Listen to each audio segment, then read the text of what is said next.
Bonjour à tous, nous allons voir aujourd'hui 6 techniques d'une femme perverse narcissique pour abuser de son mari. Si jamais vous êtes un homme, les choses que je vais vous décrire aujourd'hui vont ressembler à 100% à la vie que vous avez eue avec cette personne-là. Avant de démarrer, si vous le souhaitez, abonnez-vous à cette chaîne.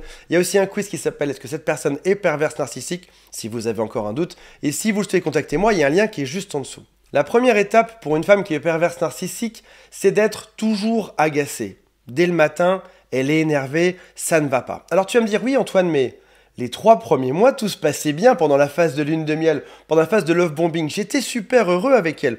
Bien évidemment, mais tu l'as vue heureuse pendant 3 mois, tu ne la verras plus jamais heureuse par la suite. C'est fini, oublie, ça ne reviendra jamais en arrière. Même si tu te bats pour ça, elle ne sera plus jamais heureuse. En plus d'être agacée dès le matin au réveil, il y a autre chose. Elle te fait vite comprendre qu'elle est toujours déçue par ton comportement. Ton salaire ne va pas du tout. Elle aimerait que tu gagnes plus, éventuellement, entre parenthèses, pour pouvoir lui offrir plus de cadeaux. Ton job, ça va pas. Ton job est clairement nul. Alors au début, elle trouvait ton métier génial. Ce n'est plus le cas par la suite. Tu es décevant. Et puis tu pourrais passer chef d'équipe, ou chef du chef, ou chef du chef du chef, ou même posséder la société, ou te mettre à ton compte. Quelle que soit ta position dans la hiérarchie, même si tu es tout en haut, même si tu étais président de la République, ça ne suffirait pas. Tu pourrais être président de l'Europe, ou même du monde. Elle est aussi déçue par tes amis. Oui, ceux qu'elle adorait au début. Maintenant, elle trouve qu'ils sont décevants. Tu mériterais mieux, ils sont pas terribles. Et toi, au fond de toi, t'entends cette déception comme sa tentative de t'améliorer. C'est vrai, ton salaire pourrait être meilleur.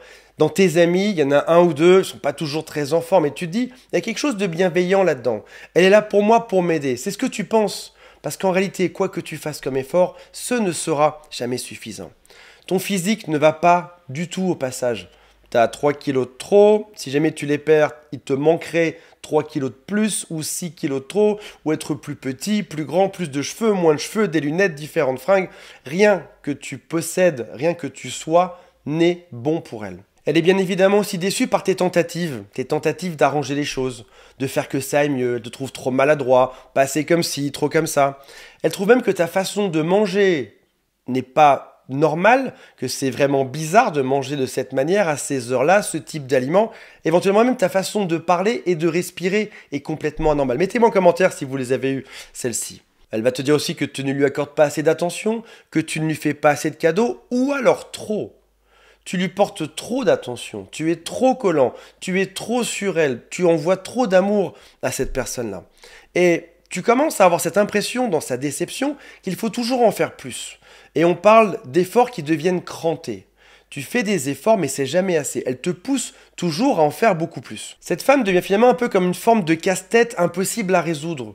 Tu y penses au quotidien, tu y penses même de plus en plus. Au début, tu allais travailler le matin, tu pensais à ton job et le soir tu étais content de l'avoir. Mais là, tes journées sont remplacées non pas par des idées de travail, mais par comment faire pour réparer cette relation. Parfois, tu as l'impression de faire un pas en avant, parfois tu fais 2 pas en arrière.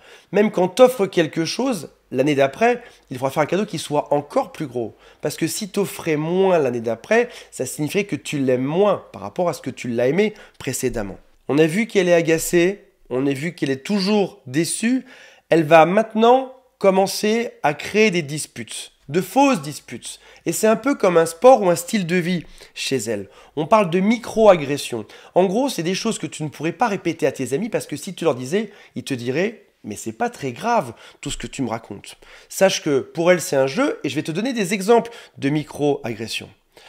Tu n'as pas l'air bien.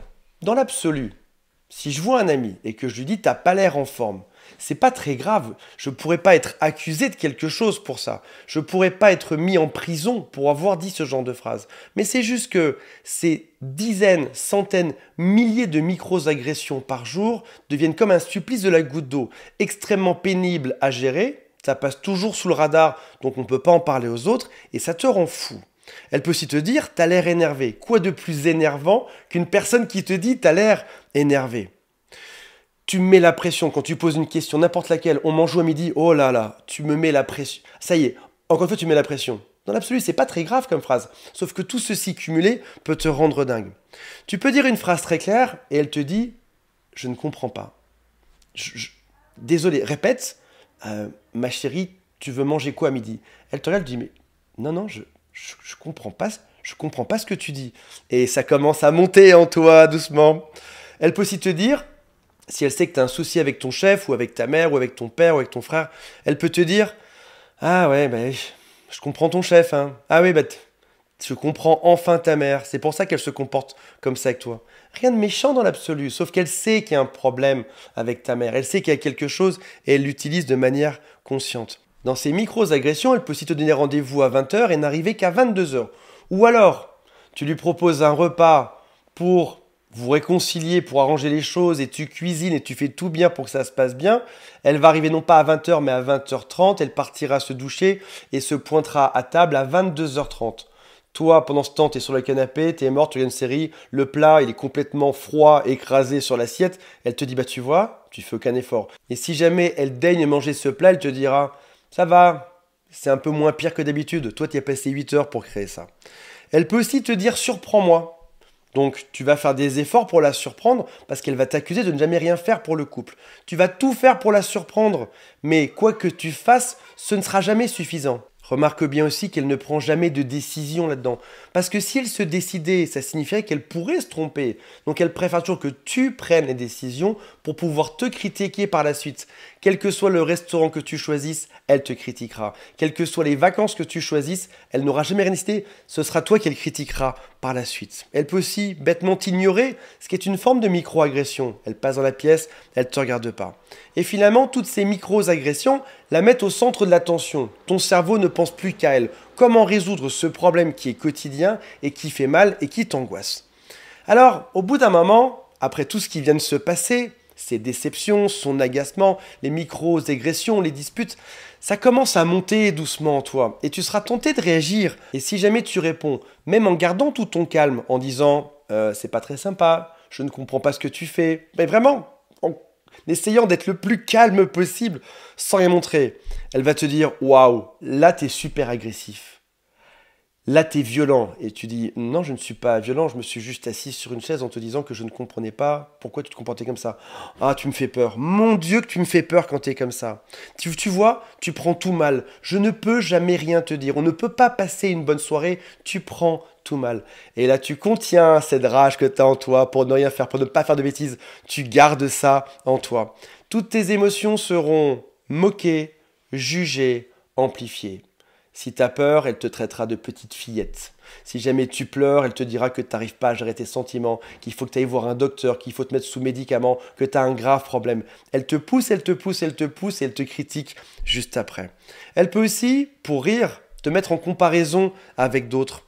Toi là-dedans, tu t'es battu pour que ça fonctionne. Tu as tout fait pour y arriver. Elle t'a mené en bateau tout le long, mais parfois, elle t'a montré que ça pouvait bien se passer aussi. Attention, elle ne peut pas être toujours négative, sinon tu partirais. Elle doit être négative la majorité du temps jusqu'à ce que tu puisses plus le supporter, puis être gentil un petit peu à nouveau. Et elle devient négative par la suite. Elle te laisse espérer parfois que tu as réussi à la comprendre, que ça va s'arranger. Encore une fois, c'est juste un jeu pour te rendre fou, parce qu'après elle te retombe dessus.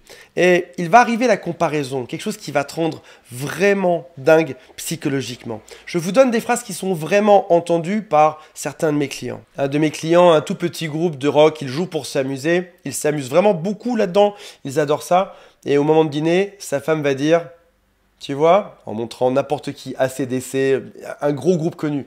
Tu vois, eux au moins, ils savent jouer. Oui, enfin, ma chérie, sauf que moi, je fais ça en passe-temps, 1 heure le week-end avec mes copains. Eux, c'est quand même AC/DC, ils sont quand même super connus. Alors là, c'est un exemple qui est flagrant et qui est gigantesque, mais parfois, ça peut être beaucoup plus fin. Comme par exemple, si on sort avec des amis, et elle va montrer un autre homme du doigt. Elle va dire, lui, par exemple, lui, c'est s'occuper de sa femme. Oui, enfin, ma chérie, connaît un peu leur histoire, sache un peu ce qui se passe, et tu verras qu'il n'y a rien à voir. Il s'occupe d'elle, bien sûr, ce soir. Peut-être qu'il y a eu des disputes avant. Enfin, qu'importe, on ne se met pas en comparaison par rapport à ça. Si jamais l'un de vos amis fait un cadeau, elle va dire, tu vois, lui, au moins, il sait s'occuper de sa femme. Il sait être généreux, il sait offrir. Et elle te dira ça, surtout si tu as fait un gros cadeau la veille ou l'avant-veille. Juste pour que ça te crée un sentiment d'injustice au fond de toi. Elle peut aussi même parfois prendre un mec qui n'a rien à voir, qui est nul. Admettons que tu sois sportif, beau, que tu ailles à la salle tous les jours. Elle va prendre un mec qui est plutôt petit avec 10 kilos en trop. Elle va dire, tu vois, lui au moins c'est un beau gosse. Juste pour te rendre fou, une comparaison pour te rendre dingue. Elle peut aussi séduire un mec devant toi. À la Saint-Valentin, elle peut séduire un serveur ou le chef cuisinier. Elle peut aussi t'annoncer fièrement qu'il y a un mec qui la drague sur Instagram. Il faut que ça crée un sentiment d'injustice en toi gigantesque. Il faut que ce que tu fasses ne soit jamais suffisant. Il faut que tu te battes toujours plus pour y arriver. C'est une compétition dans laquelle elle devient ton patron. Et si on prend un dernier instant pour parler des relations intimes, ça marche également sur ce même moteur psychologique. Alors, bien évidemment, au début c'est gratuit, à la fin ça devient une récompense qui est extrêmement rare. Au tout début, les relations intimes sont gratuites au sens psychologique. C'est simple, c'est génial. Et puis, tu commences à comprendre qu'il faut que tu aies un bon comportement pour y avoir le droit. Un peu comme on éduquerait un chien qui aurait un petit os, une petite gourmandise s'il se comporte bien. Toi, si dans la journée tu t'es bien comporté, tu auras le droit peut-être à la fin. Et puis finalement, au fil des mois, c'est pas gratuit bien sûr, c'est fini ça, c'est pas non plus un bon comportement, ce sera un cadeau. Un cadeau qui va devenir de plus en plus gros au fil des mois et des années. Les cadeaux deviennent gigantesques. Elle en demande toujours plus en bon comportement et en choses que tu lui offres. Et puis, au passage, tu découvres un jour que si ce cadeau est offert avant la relation intime, alors tu n'auras pas le droit à cette fameuse relation. Parce que finalement, le cadeau, elle l'a eu. Pourquoi est-ce qu'elle donnerait quelque chose de sa part, sachant qu'elle a déjà le cadeau à elle? Et puis l'étape d'après, c'est juste plus de relation intime du tout. Elle te fait espérer de temps en temps. Ou alors ce sera une relation intime si jamais vous vous séparez, qu'il y a un gros clash, pour te faire revenir par la suite. Ça va créer chez toi tout ceci, tous les points qu'on a vus, de l'anxiété, de la jalousie, aucune vision claire sur son agenda, tu ne sauras absolument pas ce qu'elle fait dans la vie ni avec qui elle parle, une forme de paranoïa et une fatigue psychologique. Ça va aller en s'empirant et si jamais tu lâches, que tu laisses tomber, elle te rattrape, elle va lâcher un peu de mou pour que tu reviennes, être un peu plus gentil et ça recommencera par la suite. Est-ce que les relations s'améliorent avec un pervers narcissique? Bien évidemment que non, c'est toujours de pire en pire. Mettez-moi un témoignage sur cette vidéo si vous l'avez vécu, ça me fera extrêmement plaisir de lire. Salut à tous, bye.